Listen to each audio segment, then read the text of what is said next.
Olá, pessoal! Bem-vindos a mais uma análise nossa. Olha, vamos direto ao ponto e começar reconhecendo logo de cara algo fundamental. A dependência química traz uma exaustão simplesmente esmagadora. E o nosso objetivo aqui hoje é criar um espaço seguro, totalmente livre de julgamentos, para validar essa dor e esse cansaço extremo que a gente sabe que existe. Porque no fim das contas, a jornada da escuridão para a luz só começa de verdade quando a gente encara a realidade de frente. Vamos lá? Tenho certeza de que muitos aqui já ouviram a famosa frase "evite o primeiro gole". E o que é tão fascinante sobre essa citação é que ela bate numa verdade muito nua e crua. A adicção é uma doença progressiva, incurável, e isso é muito importante, não pode ser vencida só na base daquela força de vontade humana. Sabe, tratar a dependência não é só uma questão de tentar com mais força. Primeiro a gente precisa entender o tamanho e a natureza avassaladora dessa doença. Então entramos nas fases 1 e 2, a doença e a impotência. E aqui está o grande ponto de virada da nossa conversa. Ninguém, absolutamente ninguém, tem culpa de ter desenvolvido essa doença, mas a responsabilidade pela recuperação é 100% de quem sofre com ela. Admitir que a própria força de vontade falhou por completo, que não dá mais conta e que a vida se tornou ingovernável é o que quebra as defesas daquele ego inflado, sabe? E olha só, entender essa impotência absoluta perante a adicção não é uma derrota, de jeito nenhum. Na verdade, é o primeiro e mais indispensável passo para sair da escuridão. O que nos leva à fase 3, a chave mestra e o poder superior. Já que a força de vontade sozinha não dá conta do recado, o Evangelho de Mateus, capítulo 18, versículo 20, aponta uma nova direção muito clara. Lá diz que onde 2 ou 3 pessoas estiverem reunidas, ali haverá uma presença divina. E essa é a base de absolutamente toda a espiritualidade dentro da Irmandade. É como abrir mão daquela necessidade exaustiva de querer controlar o mundo todo. Quando a gente solta o controle, a gente permite que um poder superior entre em cena para reconstruir tudo aquilo que a doença quebrou. Seguindo em frente, temos a fase 4, a força do grupo. E olha, se rolar aquela resistência com os conceitos tradicionais de Deus ou divindade, não tem problema algum. A Irmandade traz uma resposta extremamente prática. Em Narcóticos Anônimos, por exemplo, o poder superior é visto muitas vezes como a experiência coletiva. É o conhecimento prático e o amor incondicional que a gente encontra quando um membro ajuda o outro a se manter limpo. A gente sabe que o isolamento é o terreno mais fértil que existe para a recaída, mas quando a gente compartilha a sanidade e o apoio, isso vira um escudo, um verdadeiro campo de força protetor. É por isso que ver pessoas tão diferentes conectadas em um círculo tem tanto impacto. Isso quebra aquele isolamento doentio que alimenta a dependência. E o que é incrível, o que realmente muda o jogo, é que o simples ato de ouvir a própria história saindo da boca de outra pessoa, ali do lado, dá a maior prova visual e humana de um poder superior agindo. É palpável, sabe? Devolve a esperança de um jeito muito real. Agora vamos para a fase 5. Reconstruir, superar e viver. Bom, agora que acendemos aquela faísca de conexão, o trabalho ganha uma estrutura de 3 pilares diretos.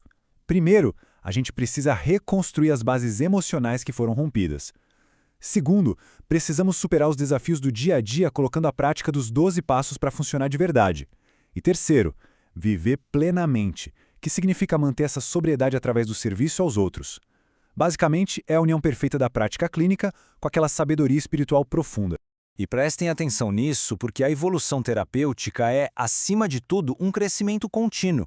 Fica muito claro que se a gente olhar com humildade, até mesmo os fracassos e as recaídas deixam de ser aquela condenação do fim do mundo. Na verdade, eles podem ser transformados em degraus vitais.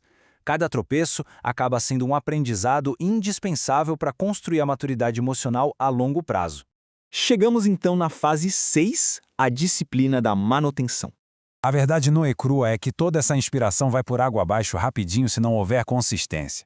É por isso que esses conceitos espirituais que parecem abstratos precisam obrigatoriamente virar uma rotina inegociável. A meditação de Narcóticos Anônimos logo de manhã firma a rendição diária, o estudo dos passos na parte da tarde garante que continuemos em ação, e à noite o inventário somado à meditação de Alcoólicos Anônimos traz o fechamento com gratidão. É literalmente uma grade superestruturada para blindar a sobriedade desde a hora de acordar até a hora de dormir. Focar só no só por hoje, sabe? Avaliar as atitudes com total honestidade no fim do dia. Buscar uma direção ali no silêncio da manhã e, claro, compartilhar as dores ativamente nas reuniões do grupo. Gente, Essas não são só práticas ou rituais vazios, são mecanismos ativos, ferramentas de verdade que desmontam a ansiedade e jogam para fora aquele peso absurdo antes que ele consiga esmagar os alicerces que estamos construindo.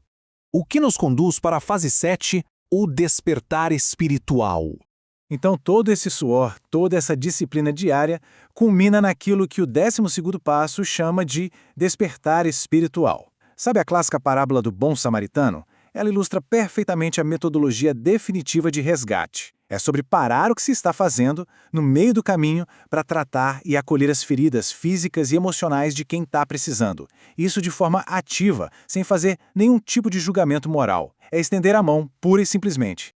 E é justamente aqui que mora o grande paradoxo para o sucesso dessa jornada. Para conseguir preservar a sobriedade que foi conquistada com tanta luta, é absolutamente necessário doá-la para os outros de forma livre. A gratidão ativa e o serviço ao próximo funcionam como a vacina mais potente que existe contra a volta do ego e contra aquela perigosa complacência. Inclusive, precisamos muito desmistificar esse conceito. Um despertar espiritual não é um evento místico, inalcançável que acontece num clarão de luz para poucos escolhidos. Não tem nada disso. É, na verdade, o empoderamento prático de conseguir alinhar as atitudes do dia a dia com princípios honestos. É isso que permite viver com um nível de paz e de serenidade que lá no passado parecia simplesmente impossível. Para encerrar esta nossa análise de hoje, deixo no ar um convite bem poderoso para a reflexão de todos nós. Existe a prontidão para abrir mão daquela falsa sensação de controle e finalmente permitir que um poder superior guie a jornada daqui para frente? A chave está bem ali em cima da mesa. A decisão de virar essa chave é o que dita o recomeço. Muito obrigado a todo mundo que nos acompanhou até aqui e que essa jornada de despertar continue iluminando muitos caminhos.